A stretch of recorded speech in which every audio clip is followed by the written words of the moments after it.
Le Liban qui cherche maintenant les responsables. Ce qui s'est passé ne restera pas impuni. C'est un engagement national. La lumière sera faite. Ce sont les mots hier du Premier ministre libanais. Alors la première piste de l'enquête, on la connaît, c'est évidemment l'origine de cette gigantesque explosion. C'est quelques 2750 tonnes de nitrate d'ammonium, substance dangereuse, plusieurs fois mise en cause dans des accidents industriels. Maxime Lévy.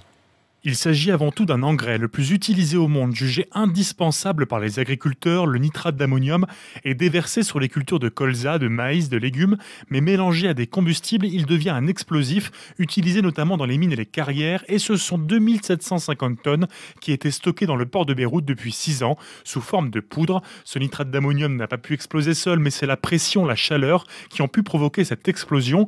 Dangerosité qui était connue, la justice a été plusieurs fois alertée par le directeur des douanes libanaise. Pour lui, le hangar n'était pas équipé pour recevoir une telle substance.